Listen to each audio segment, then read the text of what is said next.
Olá, estamos de volta à nossa série de entrevistas comemorando os 50 anos da Revista Exame e hoje temos o prazer de receber aqui Robson Andrade, que é presidente da Confederação Nacional da Indústria, a CNI. Robson, bom dia. Bom dia, bom dia.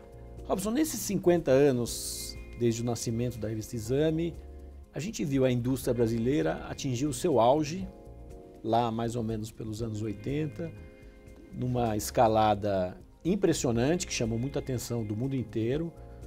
Teve a época do milagre, antes disso, foi quando a indústria brasileira cresceu muito. Mas depois ela começa um movimento descendente que se acentuou inclusive nos anos recentes. O que aconteceu?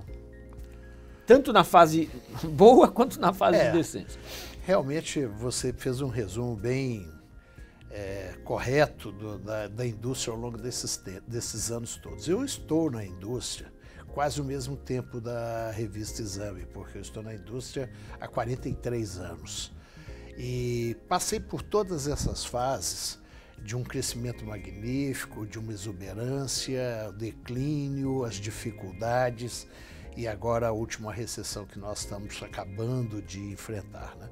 O que eu acho que aconteceu, nós tomamos medidas muito corretas, escolhas corretas no passado, onde o Brasil tinha muita coisa a ser feita, disputava com o mundo em tecnologia, em inovações, em trabalhos importantes. O Brasil tinha uma engenharia fantástica, tinha empresas projetistas, tinha os melhores projetos do mundo, as melhores empresas de engenharia, de construção estavam no Brasil, e setores que despontavam no mundo como os melhores do mundo, setor elétrico, setor de telecomunicações.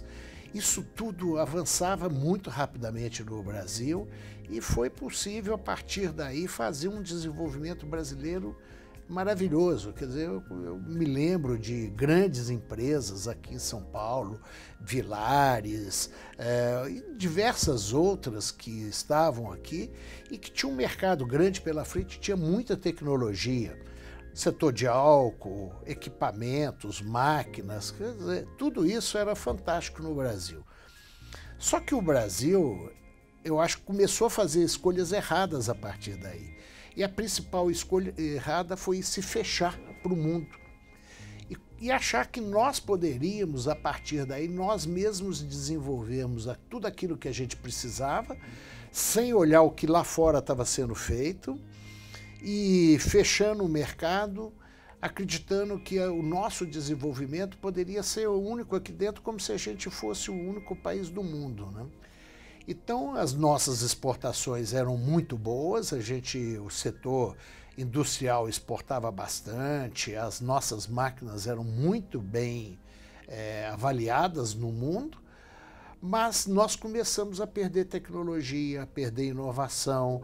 O que se desenvolvia lá fora era muito mais rápido do que o que se desenvolvia aqui.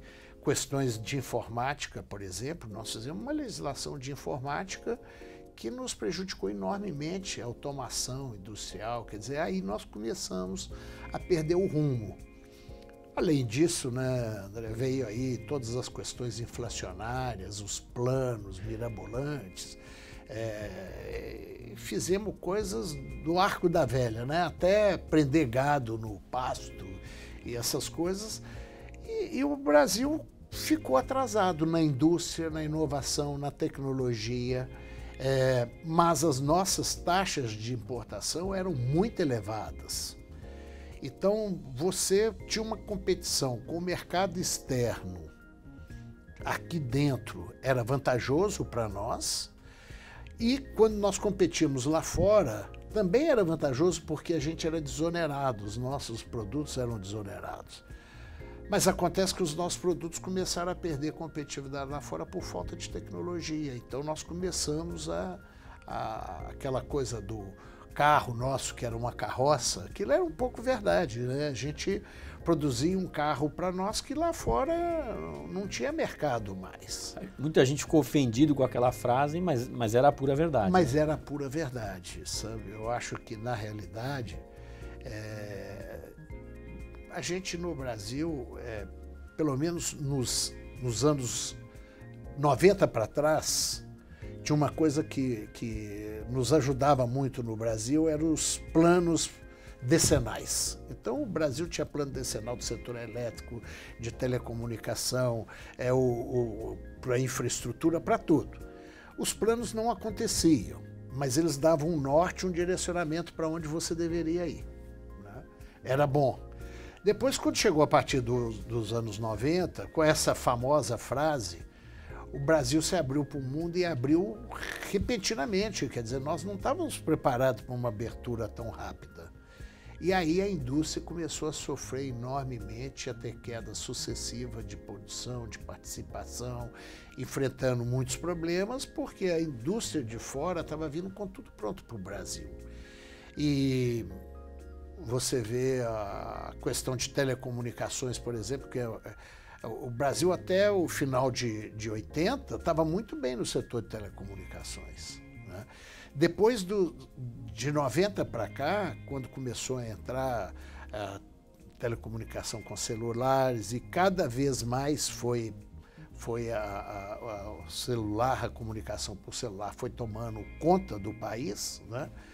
Então, hoje nós temos grandes empresas de telecomunicações, empresas muito boas, que são prestadoras de serviço, mas são muito pouco o que elas investem no país, comparado com o que era no passado, é muito menos, né? Porque você traz muita coisa de fora. Agora, esse quadro digamos, de um declínio, ele já começa a ser revertido ou a gente ainda está na fase do descenso? Não, olha, em termos de PIB industrial, nós chegamos a ser aí 34% do PIB do país, numa fase boa, né? E 34% do PIB do país. E hoje nós representamos aí 21%, 22% do PIB do país. Quando eu falo nesse PIB industrial, nós consideramos a indústria de transformação, que representa 12%, a indústria de mineração, a indústria da construção civil e os serviços industriais, como energia, por exemplo, que é um serviço industrial. É claro que essa redução do PIB de 34 para 22 tem parte das ações industriais que mudaram de classificação. Então, uma indústria que era completamente verticalizada, você tinha um outro PIB. Essa indústria começou a se focar no core business dele e aí terceirizar funções como a parte de vigilância, limpeza e outras atividades. Então isso deixou de ser indústria e passou a ser serviço. Mas então, aí é uma questão só de contabilidade. É uma questão de contabilidade, mas reflete no PIB industrial. Né?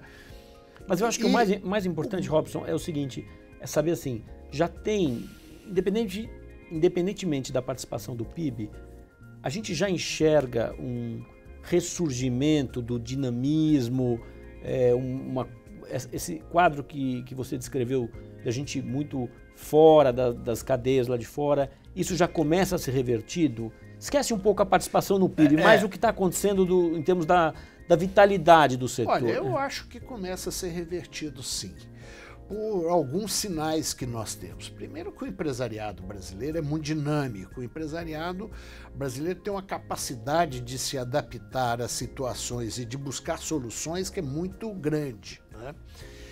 E a gente vê em diversos setores da indústria, as empresas, mesmo pequenas, médias, grandes empresas, buscando alternativas, tanto na inovação, na tecnologia, no mercado, procurando exportar mercados fora do Brasil, o que mostra que a gente tem um dinamismo muito grande e tem uma capacidade de recuperação grande. Certos setores enfrentam mais dificuldade. Por exemplo, o setor siderúrgico no Brasil é um setor que passa por dificuldades no momento, porque nós ficamos estacionários na nossa capacidade de produção, enquanto a China multiplicou por 10 o que eles produzem. Com isso, o preço abaixou muito e eles então exportam para o Brasil a um preço que faz a nossa indústria ter dificuldade de competir.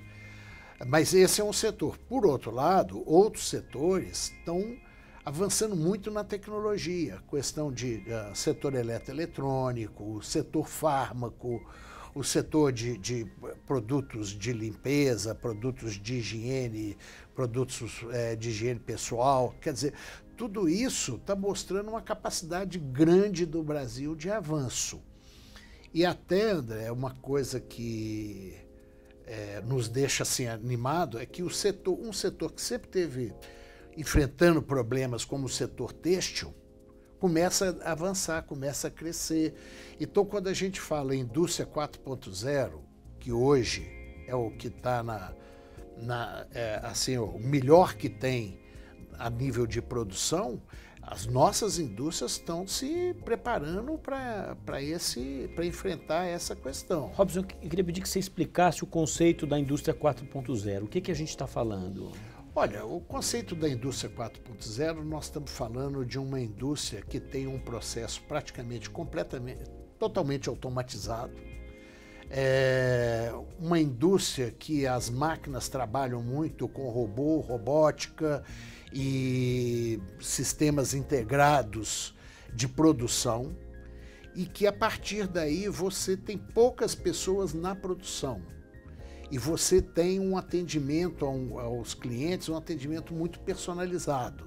Então você, através da indústria 4.0, em determinados casos, você consegue customizar para cada cliente aquilo que ele deseja adquirir.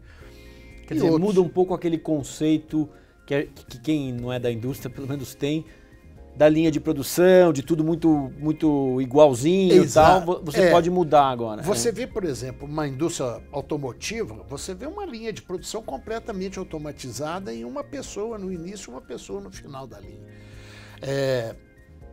Por outro lado, você tem determinados tipos de produtos, como, por exemplo, tênis, sapatos, que você vê fábricas menores, não aquelas fábricas muito grandes, mas fábricas menores, espacialmente localizadas para atender o consumidor de uma maneira muito rápida, de tal forma que você possa encomendar seu produto por internet e falar, olha, eu quero um tênis assim, assim, assim, nessa cor, escrito dessa forma.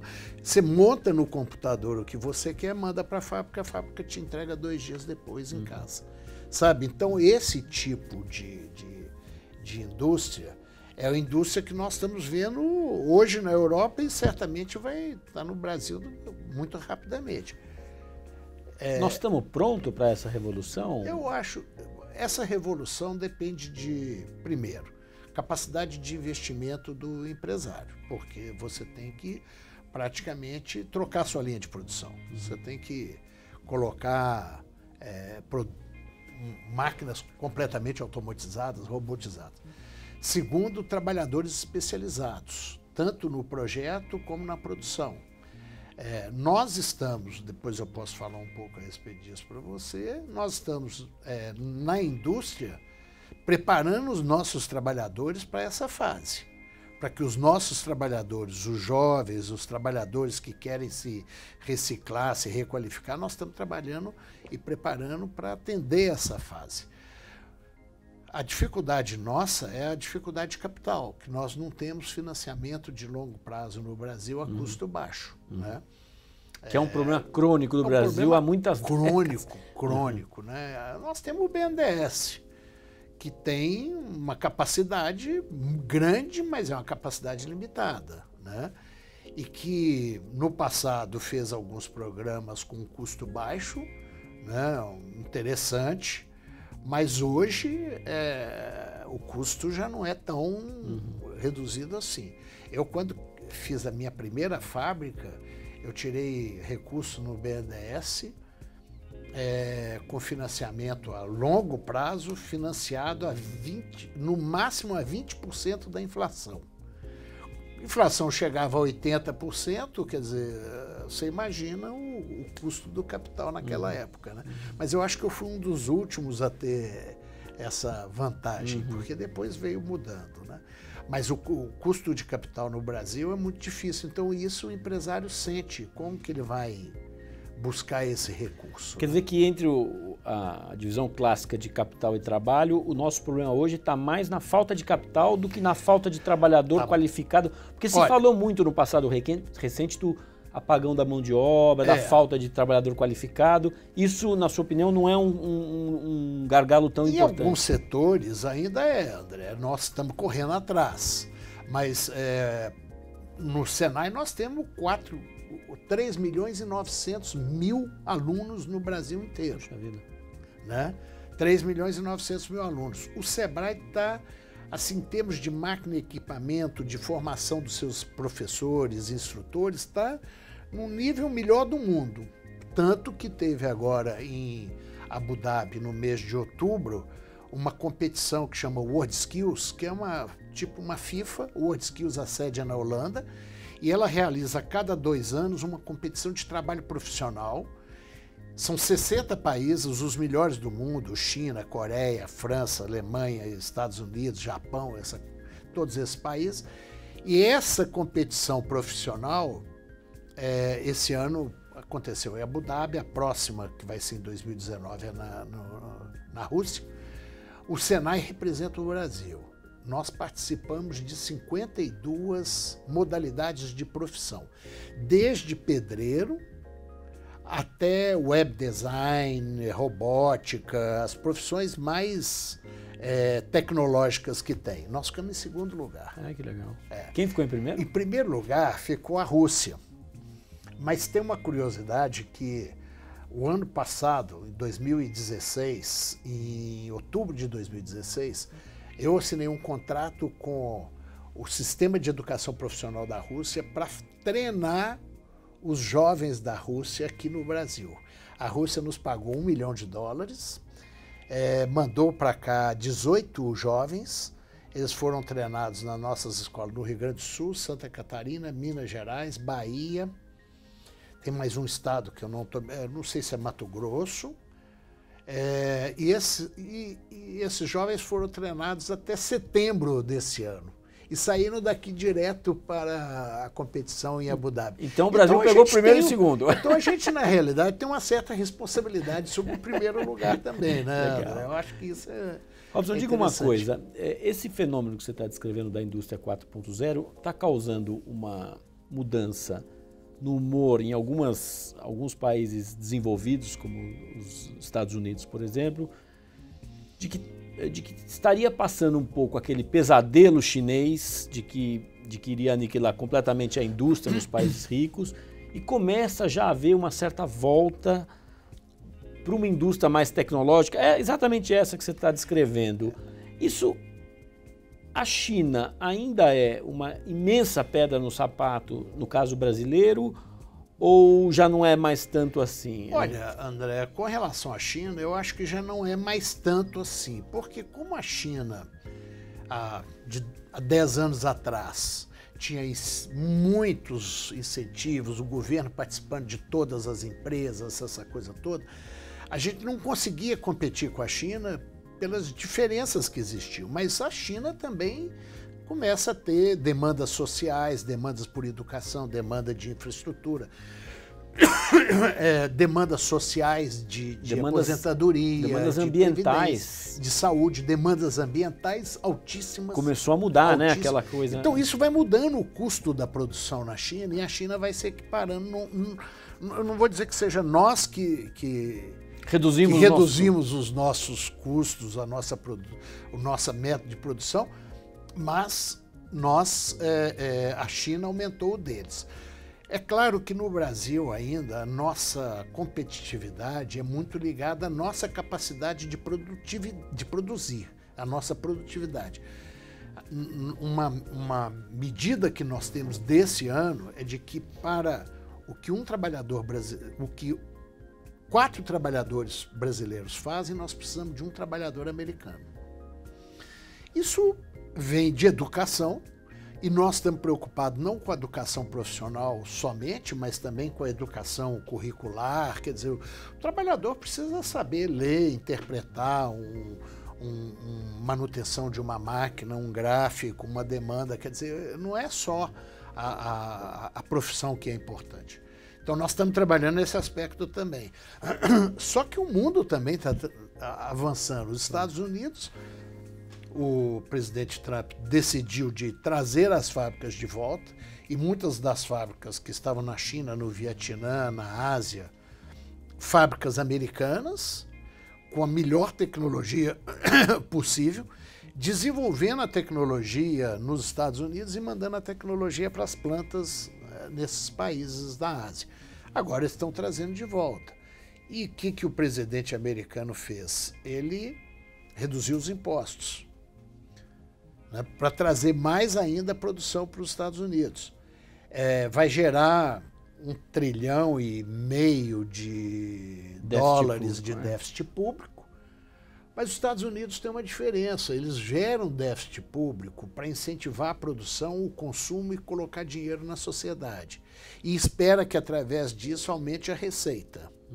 O Brasil gera déficit público para pagar gasto público, para pagar salário, para pagar gastos que não geram receita de volta para a contribuição dos impostos. Então, por isso que essa discussão no Brasil, conseguimos reduzir os impostos ou não? Mas nas fábricas brasileiras, nós estamos trabalhando muito com o aumento da produtividade. Primeiro, através da mão de obra, da qualificação da mão de obra, e segundo, nós estamos trabalhando um programa que chama Brasil Mais Produtivo, foi desenvolvido dentro da CNI e que hoje tem a parceria do Ministério da Indústria e Comércio. E é um programa que a gente vai na fábrica, olha as questões relativas a processo, o quanto que uma pessoa anda dentro da fábrica para se locomover, para levar uma peça de um lugar para outro, de dar uma informação para uma produção. Quer dizer, tudo isso nós temos conseguido mais de 40% de aumento de produtividade em alguns processos, sabe? Nós estamos fazendo com empresas médias brasileiras, mas o nosso objetivo, ainda, comparado com todo o que tem no Brasil, ainda é pequeno. Nós estamos falando de 30 mil indústrias no Brasil. Então, ainda é pequeno, mas já é um processo.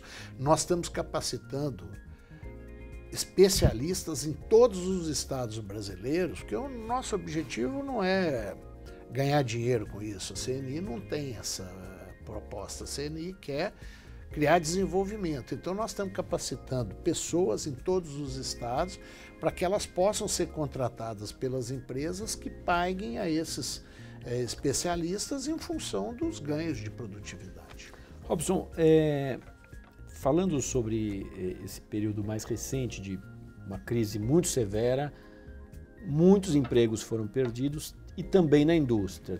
Tem um número aqui de 740 mil postos que foram fechados na indústria de transformação. Só na indústria de transformação. Isso já começa a ser revertido ou ainda não? Olha, na indústria de transformação começa a ser revertido. A indústria de transformação, ela tem crescido no Brasil muito baseada nas exportações. É uma indústria que tem exportado bastante para países da América Latina, mas também para a Europa, para os Estados Unidos. É uma indústria muito competente, a indústria de transformação no Brasil. Veículos têm crescido muito, máquinas e equipamentos têm crescido bastante, os bens duráveis, os bens produzidos na Zona Franca de Manaus, só na Zona Franca de Manaus, no estado de Manaus, na cidade de Manaus, nós perdemos ali 75 mil trabalhadores, que começam a ser recuperados. Então, Mas começa quando? Dá uma ordem de grandeza. Desses 740 mil, a gente consegue... Olha, nós já devemos ter recuperado desses 740 mil em torno de 10%. Pô, bastante. É bastante. Já começa a fazer... O setor que nós não conseguimos ainda recuperar os empregos, que infelizmente, e é um setor que emprega muito, é o setor da construção civil. Porque a construção civil começa a dar sinal de recuperação, mas a construção civil tem muito estoque ainda. Então, sabe, os estoques estão sendo... Estoque quer dizer apartamentos prontos, shopping centers vazios. Minha Casa Minha Vida, shopping centers vazios, prédios de escritório sem alugar, sabe? Então, isso representa todo o estoque. Então, os lançamentos são pequenos ainda. Né? E qual que a sua perspectiva? Olha, a perspectiva... Esse ano, a indústria da construção civil ainda está caindo 5% em relação ao PIB, como um todo. A nossa previsão para o ano que vem é de que a indústria como um todo tenha um crescimento de 3%, a indústria como um todo, e que a indústria da construção civil consiga crescer 1%. Certo. Então já voltaria para o positivo. Voltaria para o positivo o ano que vem. Robson, outra questão... Até porque parece que nós vamos ter aí alguns projetos de infraestrutura que também dão uma atividade importante para a construção civil. Certo. Outra questão que eu queria te perguntar é sobre a reforma trabalhista, que foi, enfim, aprovada. Para a indústria, já faz diferença? Faz muita diferença. Qual que é o efeito? E olha, o efeito o principal ponto da reforma trabalhista é a valorização do contrato de trabalho. Certo. Esse é o ponto principal, porque te dá segurança jurídica, então as empresas ficam mais tranquilas para contratar, para voltar a fazer contratações, para se entrar com o sindicato e com trabalhadores e negociar com os sindicatos e com os trabalhadores, sabendo que aquilo tem valor. Porque o que existia antes, você negociava, tinha um contrato de trabalho que não era respeitado pela Justiça do Trabalho. Então, por isso que nós vimos que a partir do dia 11 de novembro, caiu assustadoramente a demanda por ações trabalhistas na Justiça. O empresariado, hoje, tanto com a terceirização como com a reforma do trabalho, definições claras de pagamento de 13º, de férias, que as férias podem ser tiradas até em 3 parcelas, o pagamento dos impostos, se a empresa terceirizada não pagar, você, empresário, é responsável pelo pagamento. Tudo isso ficou muito mais claro. E o acordo de trabalho começa a tirar alguns penduricalhos. Por exemplo, a empresa não podia dar transporte para os funcionários porque isso é considerado trabalho em hora itinere. Pô, um absurdo. Então, quem era o prejudicado era o próprio trabalhador, porque você tirava o transporte dele, pagava vale transporte, mas aí ele vai usar um serviço público. Sabe? Então, essas coisas, trabalho em itinerary, hora extra, quantidade de hora extra que você pode fazer, isso tudo veio regulamentar melhor a legislação trabalhista. Para nós, empresários de todos os setores do Brasil, eu acho, depois de 19 anos de muita discussão sobre o problema trabalhista, e o que acontece é que nesses anos todos, a gente discutindo a questão trabalhista e a justiça trabalhista piorando mais ainda a legislação, né? Então, eu acho que agora isso com certeza vai refletir na decisão do empresário de contratar. Perfeito. Queria te fazer uma última pergunta, nosso tempo já está no fim, sobre o empresariado e a política. A gente tem visto num movimento novo na política de empresários que começam a se interessar mais por uma participação mais direta, propriamente dita. Quer dizer, obviamente o empresariado sempre acompanhou a discussão política, mas uma das críticas que se fazia é que ficava muito distante, quer dizer, mais cuidava do seu próprio negócio do que do país, digamos assim. E temos visto, por exemplo, aqui em São Paulo, João Dória é um empresário e foi realmente para a linha de frente, virou prefeito, e outros estão participando cada vez mais. Qual que é a sua opinião sobre esse fenômeno?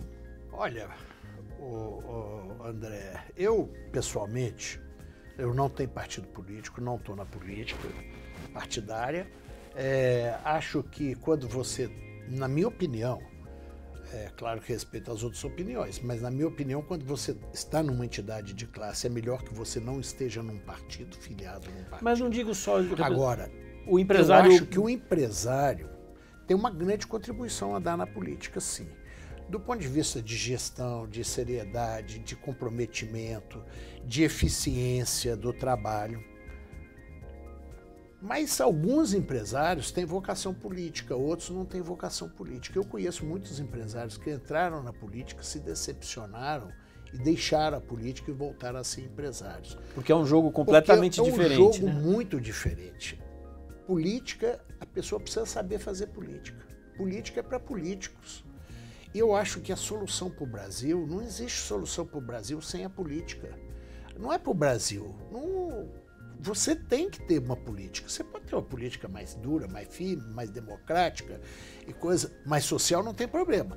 Mas as soluções para os problemas que nós enfrentamos passa pela política, pela valorização dos políticos, por trabalhar em conjunto com os políticos, levando para ele propostas, soluções. Isso é que eu acho importante do meu ponto de vista. Mas aqueles que querem entrar, empresários que querem entrar na política, tem que saber que na política tem que ter jogo de cintura, você tem que dialogar. O empresário muitas vezes não tem essa capacidade de diálogo, de conviver e de aceitar muitas ideias diferentes. Né? Até porque na empresa dele ele tem a palavra final. Na né? empresa dele é a palavra quase final. Hoje não é tanto assim, mas era assim. Né? Então, e na política não. Você tem que ouvir seus pares, você tem que escutar as pessoas, você tem que, às vezes, divergir, mas procurar convergir.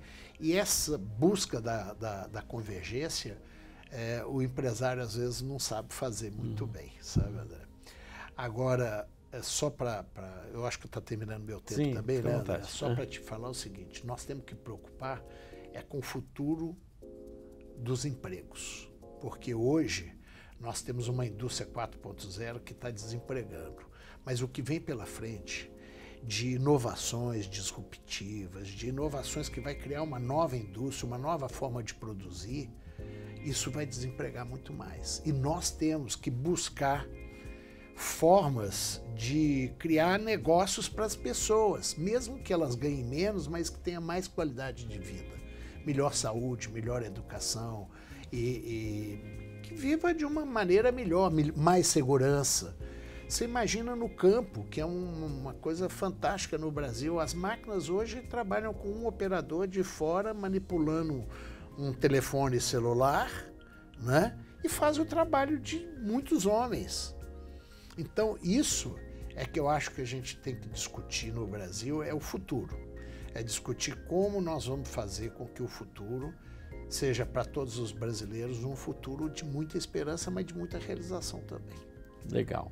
Acho que terminamos bem aí com esse desafio grande do Brasil, realmente a questão do emprego. Hoje nós vivemos essa marca de tantos e tantos desempregados, e essa revolução tecnológica acontecendo realmente vai colocar uma pressão grande sobre todos nós, quer dizer, todo mundo vai estar com esse desafio pela frente e como nação a gente vai ter que encarar. Então, muito obrigado ao Robson por ter vindo aqui discutir com a gente, obrigado a você pela audiência e acompanhe as próximas entrevistas da série dos 50 anos da Exame. Até lá!